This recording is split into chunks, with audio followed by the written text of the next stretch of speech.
അസ്സലാമു അലൈക്കും വറഹ്മത്തുള്ളാഹി അൽഹംദുലില്ലാഹി വസ്സലാത്തു വസ്സലാമു അലാ റസൂലില്ലാഹി വഅലാ ആലിഹി വസഹ്ബിഹി വമൻ വാലാഹ് അമ്മാ ബഅദ്. പ്രിയമുള്ളവരെ, ഇന്ന് നമ്മൾ ജൗവീദിൽ പഠിക്കുന്നത് അൽ മദ്ദുൽ മുത്തസിൽ എന്ന വിധിയാണ്.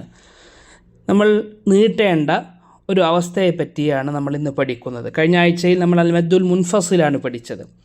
എന്നാൽ ഇന്ന് പഠിക്കുന്നത് അൽ മദ്ദുൽ മുത്തസിലാണ്.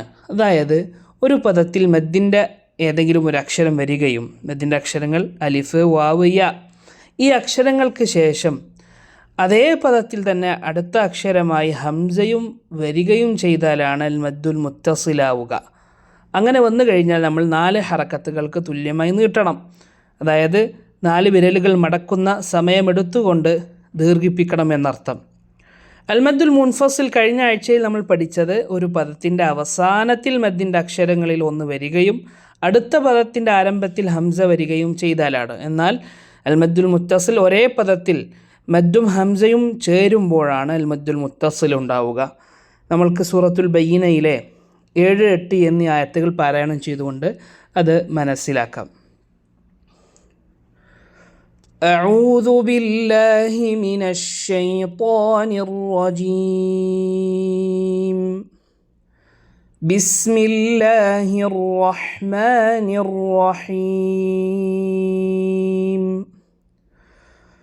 إن الذين آمنوا وعملوا الصالحات أولئك هم خير البرية جزاؤهم عند ربهم جنات عدن تجري من تحتها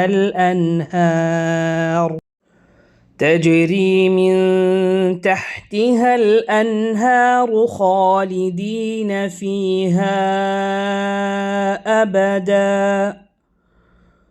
رضي الله عنهم ورضوا عنه ذلك لمن خشي ربه.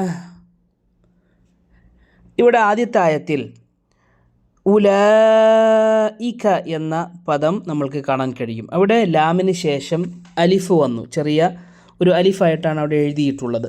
അപ്പോൾ ആ അലിഫ് എന്ന മദ്ദിൻ്റെ അക്ഷരത്തിന് ശേഷം അതേ പദത്തിൽ തന്നെ ഹംസയും വന്നത് നമ്മൾക്ക് കാണാൻ കഴിയും. അപ്പോൾ അവിടെ അൽ മദ്ദുൽ മുത്തസിലാണ്. 4 ഹറക്കത്തുകൾ ദീർഘിപ്പിക്കണം. അവിടെ ഉലൈക എന്നാണ് അവിടെ ഓതേണ്ടത്. 8ാമത്തെ ആയത്തിൻ്റെ ആരംഭത്തിലും അങ്ങനെ തന്നെ ജസാഉഹും, ഇവിടെയും അലിഫിൻ്റെ മദ്ദാണ് വന്നത്. അതേ പദത്തിൽ തന്നെ ഹംസയും വന്നു, ജസാഉ. അപ്പോൾ 4 ഹറക്കത്തുകൾ അവിടെ നീട്ടണം, ജസാഉഹും.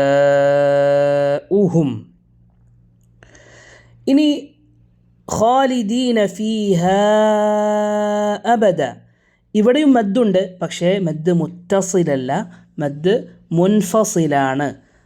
മദ്ദിൻ്റെ അക്ഷരം ഒരു പദത്തിലും ഹംസ അടുത്ത പദത്തിലുമാണ്. അപ്പോൾ അതിനെ അൽ മദ്ദുൽ മുൻഫസിൽ എന്നാണ് പറയുക.